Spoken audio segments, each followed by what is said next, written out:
So we're talking about Valentine's Day, St. Valentine's Day, the Hallmark card special. Um, yeah, I guess we should start with that, right? Because it is a Hallmark holiday, or so it's called. Mm, what's another Hallmark holidays? Holidays. I think Valentine's Day is one of the biggest ones for sure. Um, it's religious in origin, obviously. Saint Valentine's. I think if I'm not mistaken, it was tied into like a feast or a festival or something like that. And then there's some like story that was infused into it, which turned into romance through the biblical scriptures, where um, the dude was in prison and he fell in love with some gal during that period of time. I can't remember all the exact details. You guys go look it up, but yeah, it's been around for a few years, and I think that one of the things that's happened is that marketers and the corporate world they're always looking for some reason to run a sale or sell you extra shit that you generally don't need, right? Black Friday, Cyber Monday, Turbo Tuesday, whatever, Thirsty Thursday, like they just those dates that like lead up to Christmas sort of thing, so they can ramp up some sales. when, Again, I always date myself. When I was a kid, we had Boxing Day. That was it. Boxing Day was a big sale day. Now you've got Cyber Days and Black Days and Blue Days and Brown Days. It's like, holy fuck, man. Anyway, so back onto the St. Valentine's Day thing. It's a Hallmark holiday. I think culture sort of beats it into you. It's like, one of those things where it's just, elementary school days. We used to have these little cards. They were like business cards, but a little bit larger. And they were Valentine's Day cards and be like to and from. And then you get a Valentine's. And the geeky kids didn't get a lot of them, and the cool kids did, obviously. And sometimes you'd get candy attached to it, and the girls would blush and the guys would be like, oh, she likes me, sort of thing. And yeah, that's like most kids' introduction, I think, to to Valentine's Day. Although from what I hear, some schools, they don't really they don't embrace it anymore, if that's the correct way to sort of frame it. They don't really encourage the kids to exchange cards. Or I'm going to venture a guess here, and somebody can correct me in the live chat or in the comments, but it's probably got something to do with not letting children feel left out. Because everybody gets a participation trophy now, right? They don't keep score in certain sporting games anymore. It's just everybody just kind of plays and runs around, and maybe somebody will keep score, maybe somebody won't, sort of thing. But there's older and older kids getting participation trophies, and I think that might be one of the reasons why the school system is trying to eliminate it. Anyway, so what do I do with Valentine's Day? Not much, really, to be honest with you. I think it all depends on who your chick is, right? Because there's some women that are like all about this. It has to be like like this big fucking charade. It's like a show. They want to be able to, go to work and show their girlfriends that, oh, look, I got 24 long stem roses and your boyfriend didn't send you anything, or your boyfriend sent you only 12 or something like that, or mine are higher quality than yours are, Becky, sort of thing. Because women are very competitive that way. They got to have the bigger diamond. They got to have the clearer diamond. They got to have the shinier diamond. They got to have the better princess cut or whatever, right? That's another bullshit, Hallmark bit is the whole engagement ring spiel. Let me spend a minute on that, actually, since I'm talking about it. Most of you guys don't know this, but the origin of the engagement ring, of course, is tied into romance with Valentine's Day, so we can talk about it. Valentine's Day also happens to be one of those days where a lot of dudes get down on one knee and make the biggest mistake of their life and invite crazy into it. But we'll save that for another day.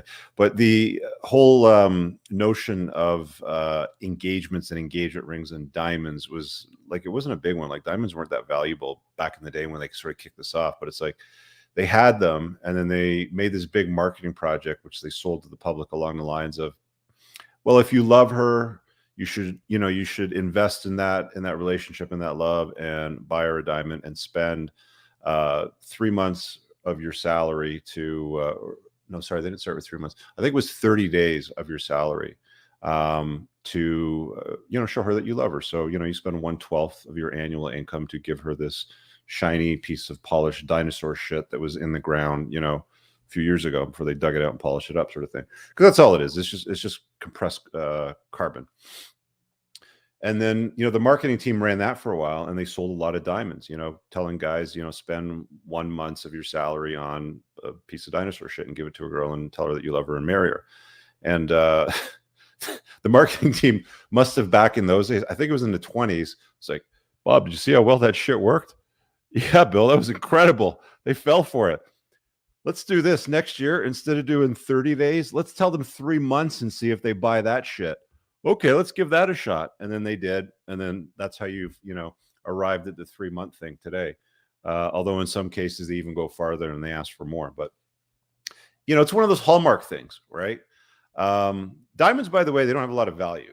Like, if you give a girl a $10,000 diamond and, like the marriage or the wedding's called off or something like that, and you get it back, and in some cases you don't even get it back. Sometimes she ends up keeping it for whatever reason, which is strange and bizarre. But let's say you get it back, you're very lucky to sell it for what you bought it for. You usually get a few $1,000s less. It's just not a great investment.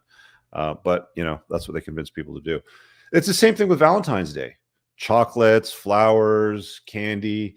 I was doing some Googling on videos. So sorry, on YouTube. And I was coming across all these videos that were like, 10 best Valentine's Day gifts to give her. Anything from, what's his name? Alpha M. He always does those listicles, to some, random, 17-year-old thought probably giving advice to guys on what to buy girls for Valentine's Day. And it's all bullshit. It's all just random. Like, guys are trying to get with girls, and they think that they can, win their way into their heart by buying them flowers and chocolates and specialties. And the truth of the matter is, if a woman really digs your vibe, it doesn't matter. Like, it really just doesn't matter. There's a story of the Skittles man, which I'm going to share in this broadcast as well before we switch over to the Q&A in a little bit. And don't worry, you guys will be able to call and ask questions tonight on any topic you want. But the notion of the Skittle man is very interesting. I'm going to pull up the Chateau Hartis blog and I'll read it to you guys. But essentially, there's two men. There's obviously that alpha seed and there's a beta need. And the alpha seed would give just basically ignore a girl and not give her much attention, give her a bag of Skittles sort of thing. And then there's the other guy who bends over backwards to give her everything under the sun. And, she doesn't really pay much attention to him. She wants the guy that doesn't, the Skittles man. So I'll get into reading that in a little bit. But again, Hallmark holiday, right? It's impossible to get a reservation for dinner. I tried to do it in my 20s. I was that dork. I was that guy, right? Can I have a reservation? Oh, no, sorry, we're fully booked. Oh, can we have a reservation? Oh, no, we're sold. And you're calling around trying to be like the romantic guy to take all that bullshit. It's really look, go do it, feel good doing it. If it's what you really want to do, if you think that it's obligatory, if it's chivalrous and all that stuff, blah, blah, blah. Look, every day is Valentine's Day for my chick. She's got a good life. She's well taken care of. She's got a good guy. We go on a rally. I take care of things. We go on a vacation, trip is covered, right? It's like, every day should be Valentine's Day for a chick in my life is the way that I see it. So I'm not going to go out of my way and send, 72,000 flowers to her at work and be one of those obnoxious dorks with the balloons. And it's like, okay, I'm going to mark my territory in here. Cause this is really what guys are doing, right? Like they're trying to mark their territory. Like she's mine. That's mine over there. And that's why I sent that over to her. I don't know if you guys have ever sent flowers. I don't know what they cost today, but they're fucking expensive. Okay. They die very quickly. You want to deal with flowers? I got a better idea for you. Next time you're shopping at Costco, not on Valentine's Day, just grab a nice bouquet of flowers, bring it home, put it in a vase, and when your chick comes over, don't even say anything. Just put it there. Just put it there. She'll notice it. That's it. Doesn't cost you a vast fortune. You're doing it as you're going about your day anyway. It's not in some stupid Hallmark holiday, because you're trying to knock her socks off and impress her or whatever. It's like, whatever, you just don't. That's just my take on it. That's what I think. I really hope you guys enjoyed that clip. If you want to watch the full-length podcast, you can find that over here, that clip's from. If you're newer to the channel, make sure you hit subscribe over here. And pin down below in the top comment, you'll find a bunch of useful links to my website, my supplement line, books, and a bunch of other stuff. Have an amazing day. Peace out.